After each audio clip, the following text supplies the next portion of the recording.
चालक चालक क्या होता है? जिस पदार्थ में इलेक्ट्रॉन का प्रभाव आसानी से हो पाता है उस पदार्थ को ही हम क्या बोलते हैं? चालक बोलते हैं। जैसे ये कोई पदार्थ है, इसमें इलेक्ट्रॉन स्वतंत्र रूप से एक स्थान से दूसरे स्थान पर गति कर पा रहे हैं, तो इस पदार्थ को ही हम क्या बोलेंगे? चालक बोलेंगे। क्योंकि क्या हो रहा है, इसमें इलेक्ट्रॉन का प्रभाव, इस पदार्थ में इलेक्ट्रॉन का प्रभाव आसानी से हो पा रहा है, तो ये पदार्थ क्या हुआ? चालक हुआ। ठीक है, तो चालक क्या होता है?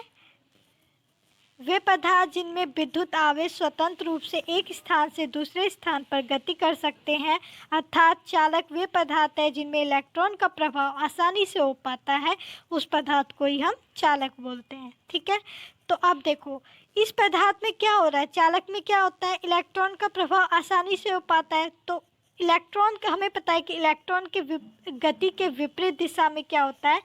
धारा प्रभावित होता है। ठीक है, तो इसमें क्या हो रहा है? इलेक्ट्रॉन का प्रभाव हो रहा है, तो इसमें क्या होगा? धारा का भी प्रभाव होगा। ठीक है, तो इन पदार्थों में क्या होता है? धारा का भी प्रभाव आसानी से हो पाता है। ओके, अब चालक के उदाहरण देख लेते हैं कि किस किस पदार्थ में इलेक्ट्रॉन्स का प्रवाह आसानी से हो पाता है।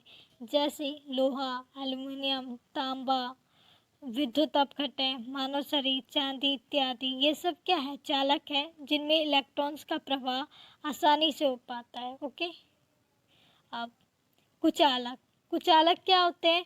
जिन पदार्थ में इलेक्ट्रॉन्स गति नहीं कर पाते हैं उस पदार्थ को हम कुचालक बोलते हैं। ठीक है, ऐसे पदार्थ जिनमें इलेक्ट्रॉन्स या करंट का प्रभाव नहीं हो सकता उस पदार्थ को हम कुचालक बोलते हैं। ओके, तो उदाहरण क्या है कुचालक के? प्लास्टिक, रबड़, लकड़ी इत्यादि, ये सब क्या है? कुचालक है जिनमें इलेक्ट्रॉन्स गति नहीं कर सकते। ठीक है, हमारे घरों में जो वायर्स होते हैं वो किसके बने होते हैं? कॉपर के। और कॉपर क्या होता है? चालक। और चालक वे पदार्थ होते हैं जिनमें इलेक्ट्रॉन्स का प्रभाव हो पाता है, इलेक्ट्रॉन्स गति कर पाते हैं। ठीक है, और जो हमारे तार होते हैं उसमें इलेक्ट्रॉन की गति के कारण विद्युत धारा प्रवाहित होती है।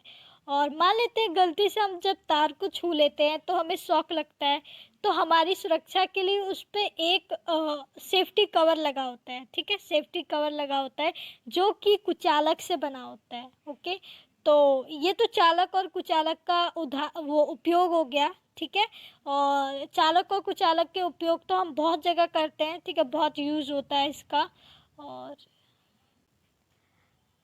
अर्धचालक अर्धचालक वे पदार्थ होते हैं जिनमें विद्युत धारा प्रवाहित नहीं होती, परंतु तापमान बढ़ाने पर उसकी चालकता बढ़ जाती है और विद्युत धारा प्रवाहित होने लगती है, तो ऐसे पदार्थ को अर्धचालक कहते हैं। ठीक है, और इनका प्रतिरोध चालक पदार्थ से अधिक लेकिन अचालक पदार्थ से कम होता है। ओके, और इनमें क्या होता है कि जो मुक्त इलेक्ट्रॉन की संख्या है, इन पदार्थों में मुक्त इलेक्ट्रॉन की संख्या कम होती है। ठीक है, इनमें कम मात्रा में मुक्त इलेक्ट्रॉन पाए जाते हैं। ओके, और इसके कुछ उदाहरण देख लेते हैं, जैसे सिलिकॉन और जर्मेनियम।